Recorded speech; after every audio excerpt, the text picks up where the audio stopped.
teremos História da Música. E hoje eu vou contar a história do maior compositor norueguês, o mais aclamado, o mais famoso, cheio de estátuas espalhadas. Suas músicas são mundialmente conhecidas e é um dos compositores clássicos mais executados da história. As suas obras são tão conhecidas que elas são praticamente jingles, usados em séries, filmes e desenhos. Você com certeza já ouviu, só não sabe o nome dele. Tudo sobre Edvard Grieg.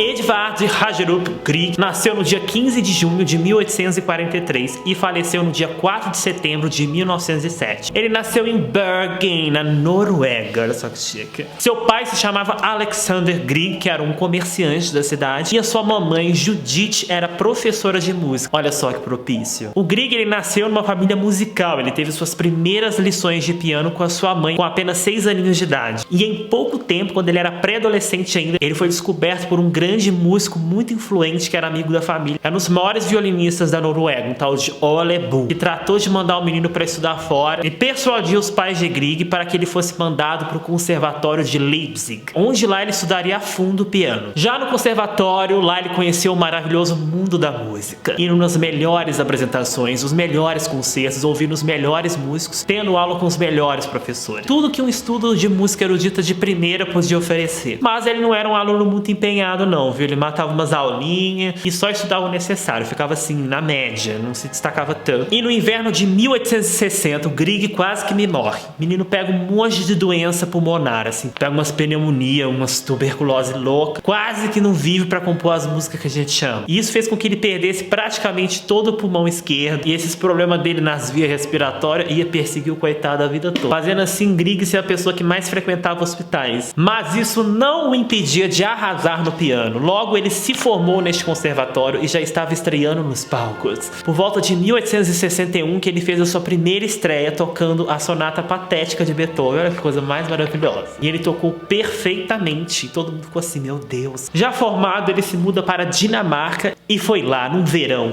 de 1868, que Grieg compôs um dos maiores concertos para pianos que existem no planeta, que está no top 5 assim, de muita gente, que é o Concerto em Lá Menor de Grieg. Esse concerto é uma lenda, gente. Inclusive, se você chegar no final desse vídeo, eu vou contar uma curiosidade sobre esse concerto que você vai ficar assim. É um concerto muito difícil e muito lindo.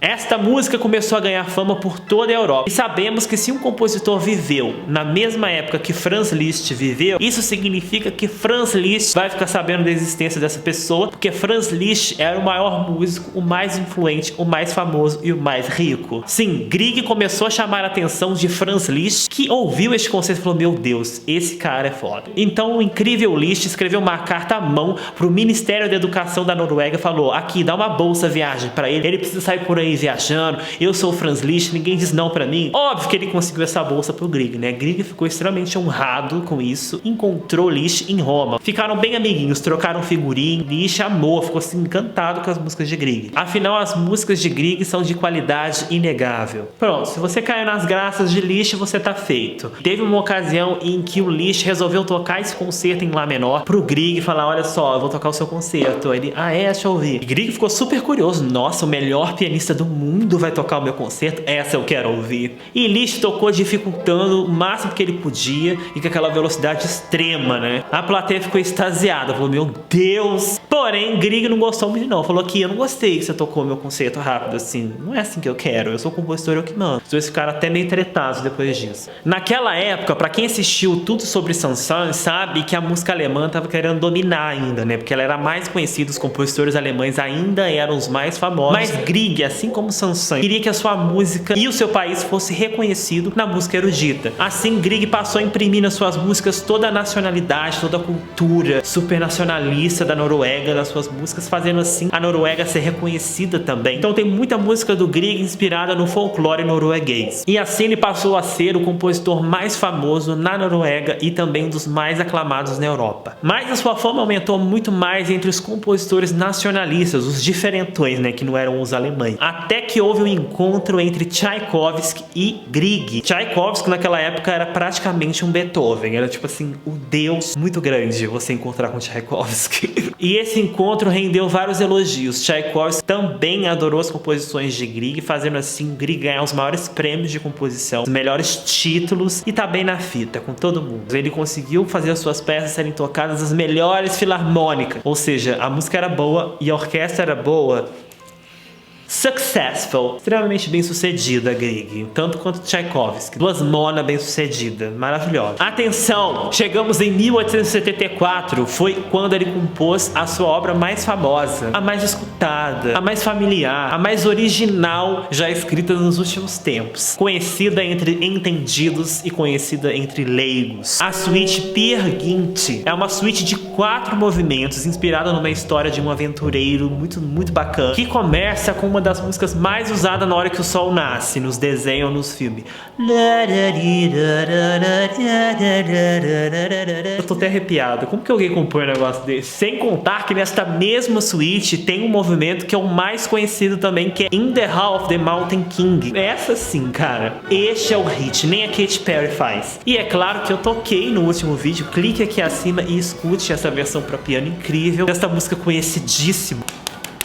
Parabéns, Grieg, para uma vida baseada em sucesso. Ser influente e só andar com gente influente. Resumir a vida de Grieg. Ele era o próprio próspero. Grieg viveu anos de prosperidade, chegou nos seus 50 anos, se aposentando e amado. Amado tanto que ganhou uma pensão vitalícia do governo da Noruega. Vamos te dar dinheiro até você morrer, tá? Uma boa grana, porque você é incrível. Vão fazer várias estátuas de você e você é incrível. Eu já falei que você é incrível, Grieg. Ele já estava cansado de ser incrível. Mas aí chegou a novidade. A novidade era o gramofone. Só os maiores, os melhores, os maiores tinham a honra de gravar as suas músicas em discos, né, de gramofone, que deve ser um disco de cera dessa grossura. Ele foi um dos primeiros a gravar no gramofone. Anos depois as pessoas passaram para vinil, depois para LP, e é possível hoje ouvir o próprio Grieg tocando. Olha só que coisa incrível. Mas a morte chega para todos, né? Ele tinha aquele problema de pulmão, pegou tuberculose, sofreu uma insuficiência cardíaca no hospital de Bergen, na Noruega. No final do verão de 1907,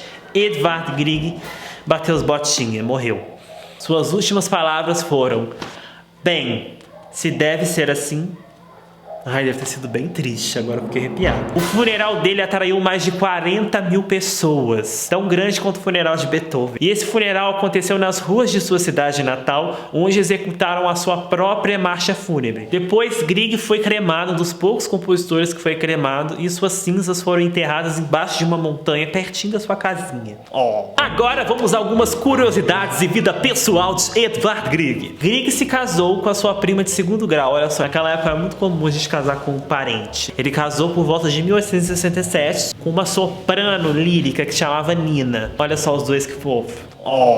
E no ano seguinte do casamento nasceu a sua única filha, bonitinha, que tinha o nome do pai, só que em feminino, Alexandra, fofinha, que morreu pouquinho tempo depois. Naquela época, ter criança era sinônimo de que ela ia morrer. Morreu com apenas 2 aninhos de idade, de meningite, coitado. Agora eu vou contar sobre o lendário concerto em Lá menor, que eu falei que eu ia contar uma curiosidade sobre esse concerto. Esse concerto a gente conhece como um dos concertos mais desafiadores. Ele já começa muito intimidador. Era uma vez um pianista que ia tocar no Carnegie Hall em Nova York. Ele tava extremamente nervoso. Ele falou: gente, eu vou tocar o concerto em Lá menor de Grieg, eu não tô bem, eu não tô sentindo bem, eu tô com medo desse concerto. Bate o sinal, ele entra no palco, senta no piano e começa. Ele me cai duro, tem um infarto e morre ali na hora. Você nem começou o concerto direito, o concerto matou ele. Então esse concerto até hoje é temido justamente por causa dessa lenda do pianista que morreu tocando os Lá menor da vida. E toda vez que alguém passa por essa parte, fica assim: será que eu vou morrer? Grieg matava muita aula no conservatório, ele odiava algumas matérias. O que ele fazia? Nos dias de chuva, ele não levava guarda-chuva para a escola. Então na hora de trocar de sala, ele pegava a chuva e chegava encharcado na sala de aula. Aí o professor olhava para aquilo, o menino encharcado: vai para casa se enxugar. Isso ele passava o dia inteiro em casa, no Netflix, molhado, porém em casa. O Grieg é frequentemente confundido com Albert Einstein. Olha só, se vocês olharem bem assim de longe, de relance, dá pra confundir, né? Dois gênios. No funeral de Grieg, não só a marcha fúnebre de Grieg foi tocada. Grieg deixou em testamento que ele queria que quando ele morresse, tocassem também a marcha fúnebre de Chopin. Ele tinha bastante bom gosto, até pra morrer. Bom, pessoal, essa foi a história de Edvard Grieg. Espero que vocês tenham gostado. Não deixe de conferir a playlist do Tudo Sobre pra ver se o seu compositor favorito já foi contado a história aqui. E deixe nos comentários qual é o próximo compositor aqui do Tudo Sobre. Like, se inscreva, Instagram. E é isso, né? Um beijo do Franz.